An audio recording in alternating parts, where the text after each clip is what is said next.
from 1975 to 1987, 12 years, Jefferson made 7 state tournaments during those 12 years. And so over half the time, Jefferson is getting to the state tournament, 4 state championships during that time. Really the dominant program throughout those years. And your 81 team was really right in the middle of that span of years. So just talk about the success of the Jefferson program back then. I mean, now, obviously, 50 years go by, and there's some bad teams in there. That's a great question, because we didn't have the travel AAU league, as you've talked about, I think, in other interviews, did not really, in the summertime, it was all about the program that the coaches and the summer camps and the discipline. We would have to get together and practice by ourselves. There was no open enrollment. All the kids that played during those years grew up in Bloomington, on this West Bloomington. So we didn't merge with Lincoln until after 81. So that was the last year where Bloomington was split into 3. So we just had this from early 70s to 81, it was West Bloomington, and we dominated. And I think partly because of the mentality of the year-round, you guys have to practice, and one team, success leads to success. So as a 7th grader sitting in this gym and starting in 75 with that team, going to the state tournament, great game. That team was good and they could have won the state. And then seeing that Lingenfelter, my brother, Al Hutchison, Knight, all those guys, Norman, actually go through the whole thing. It builds, success builds upon success. And I remember the team after us in 82, and you're always surprised with the next team that does better than you, because you remember beating up on them in practice and everything, and wow, they actually won the state tournament.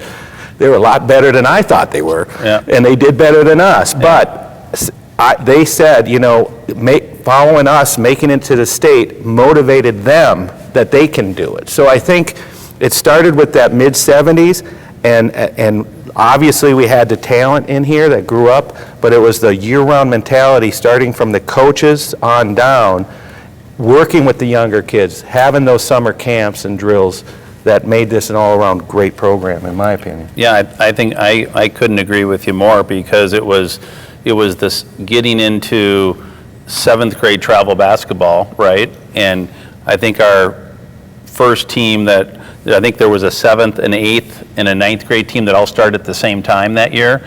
And when we were in 7th grade, and we had a group of BA players, and Dan was there. That's the first time I met Dan, and Bothwell, and I don't know if there's anybody else there at the time. And I remember we went and played Hospitality House and got beat like 60-10, right? But we were so motivated to come back and do better at some point, right? But these games like Dan's talking about, I remember with Jeff's group of friends, meeting them over at some gym or not some gym, but some court outside, and they'd have their whole group, and we'd have our whole group there. And we would be there from 12 o'clock in the afternoon till 7 o'clock at night. So that success in people wanting to just play basketball just kind of compounded on top. And then when I saw, Jimmy Lingenfelter and Jeff and, Vidmar and Brownie and all these guys, and your brother, and how good these guys were and how hard they wanted to work to get to the state tournament, we wanted to do the same thing. And then the group after us, I was like, Mount Bryan's just about to make his 10th free throw to win this thing. That is incredible, right? But I kind of feel like all of us, the 80, the 81, 82 team, all kind of had, a little part in kind of building that, but it probably started from the 76 team. I agree with you, Dan, 100%. Yeah. Success leads to more. That's something my dad used to say. Right. Success leads to more success, which leads to more success. Right. It's kind of, it works that way. And right. The Jefferson program, granted, through 50 years, right. You're going to have some dog teams that aren't very good because they don't have talent for whatever reason. But for the most part, that's kind of been the case for Jefferson basketball. Success. Yeah. I remember sitting in the front row in 1976. It was me, Jeff Evans, and Jimmy Lingenfelter. We all had a connection to the team because Jimmy's brother was on that team, my brothers, and obviously Jeff and Jack. And we would sit there dreaming about the time that, they went undefeated that year. And I remember sitting there and they come out on their last with their fists up in the air and stuff. And it just sunk in our brains, we need to work hard and we want to get there. So yes, that success breeds success. All right, another thing, and you guys go with it. Talk about hard work and Jefferson basketball. Yeah, I mean, I can touch on that a little bit. I mean, I think hard work in Jefferson basketball, I just go back to the practices, and I can remember being down on the other side of the gym, and Jack standing there with his arms folded, and Jake standing next to him, and they're talking back and forth, and we would run the same things over and over again. And he would have the teams meticulously scouted. We had scout teams on the offense. And if I was on defense, we would do the same things, trying to mimic the other team. So it was just the hard work that we put in.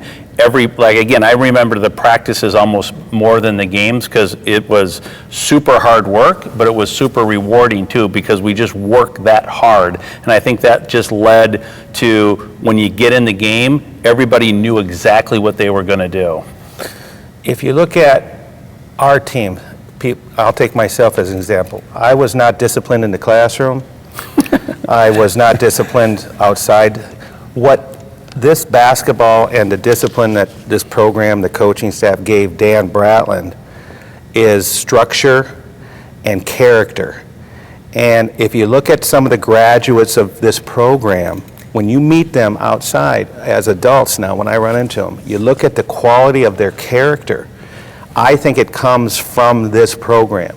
And that has allowed me to become successful in life. And that, I see that often from people I met that have been through this program when I meet them. They might not be as successful financially, but they're successful as people, as character, as family, husband. So this program gave me that sense of discipline, structure, achievement that I didn't get off the court at that time. It really helped me develop into my life skills. That's good stuff. Okay, were you guys always prepared when it came to getting ready for practice or games, or I have to tell you, everything was, we talked about this earlier. Yeah. Everything was systematic. So I think I was watching a John Wooden video on how his teams would come out and they do the same thing over and over again. They didn't know what these drills, but when everything came together. So the discipline of repetition, and that's why I go back to that 2-3 defense. Sometimes in practice I'm going, we've spent 2 hours doing this. When are we going to work on our offense? And we'd spend 2/3 of our practice doing just working. And in the games, we would beat teams. That first section game against Wyzetta, they had these guys called the Trammell brothers. The Trammell, they were ranked #1 in the state. We were underdogs. And we came out, and they didn't know how to react to our defense. That won that game for us. So it was that disciplined, that consistent discipline of doing the same thing over and over again, and then transcends right onto the court. All right, next one. I always think that, and Jeff has done this after Jack retired, but just the commitment to the community in West Bloomington, commitment to Jefferson kids, winning or losing with Jefferson kids, unlike some other high school coaches out there that recruit and open enrollment and moving around. They win or lose with kids in this area, and to me, that's such a strength. Yeah. Yeah, I think that, I was just talking to Jack a little bit about that earlier, but it was like, after the games, all the parents would go somewhere, right, to someone's house. All the kids would come over.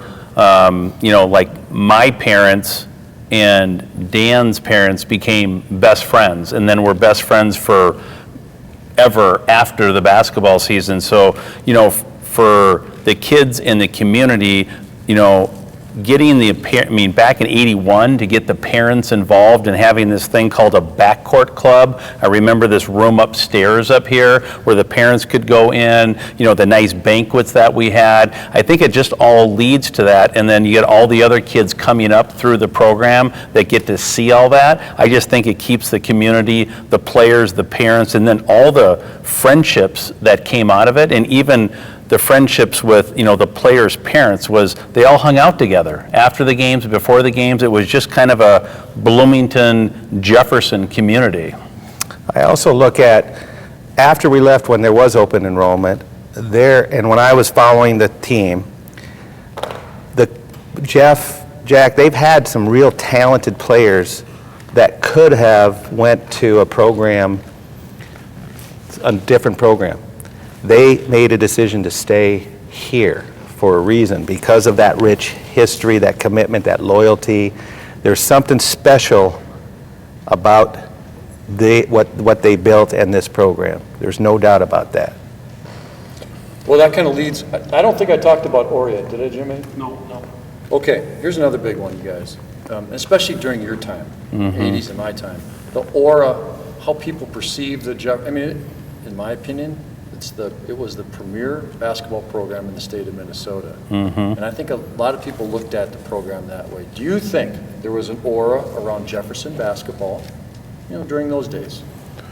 I believe there was an aura about Jefferson in general. We won the state hockey championship my senior year.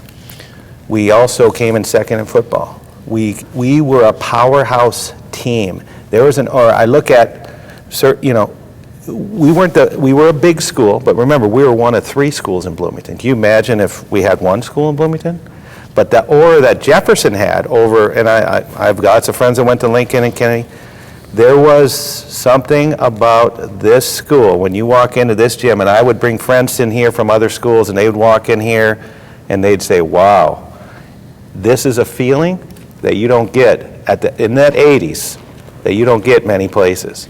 And there is that aura. I don't know where it comes from, but I think it was the basketball program, premier, but I think it was this school and the attitude in this school in general, the confidence this school had, the students, the band, everyone was together. And whether the hockey guys, the Army came to the hockey game, we came to the basketball team, we were a school of one, of pride. And that transcended to all the sports, in my opinion. Well, yeah, and I just made a note here, about aura and well-coached, tough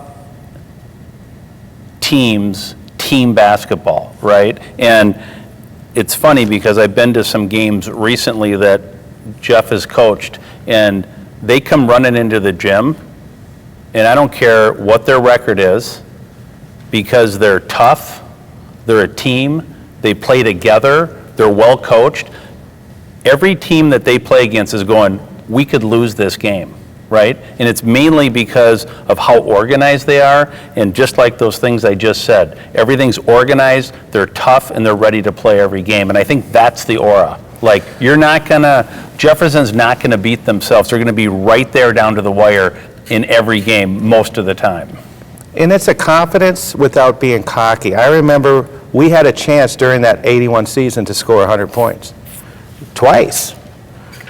And Coach Evans said, rein it back, guys, kill the clock. There was no, we had to, and we were going, what are you talking about? We want to break this record. Yeah. He was sending a signal, guys, don't get too cocky. I think Dan took a shot. I may have, but and no, I'm then just kidding. that was the kind of guy I was. The truth has got to those are both. I remember he did tell me one time, no more orangutan shots. Yeah. So that story, I worked with the head coach of Minnetonka. He hired me, and he was the head coach against you guys. And he told me the story. He said, I always remember Jack Evans in the class because they had a chance to drill us by 100, and they were up 30 on us or whatever, and he pulled the kids out and made them sit on it. And he said, I'll never forget that. That was just a great life lesson for me. It was, and I remember that. At the time, I was like, what's going on? But that was that's one of those character life lessons that you remember for a lifetime. Both Minnetonka games. You guys had 97 against Minnetonka the first time. You beat them by 40. He may have been. We could have had 120. And, in the papers, I was digging through, my dad kept every, I do have a clip here, Dan. This was from, this is a regular season game, you guys, on, I pulled out on 110 of 81. I outscored you in this game. What?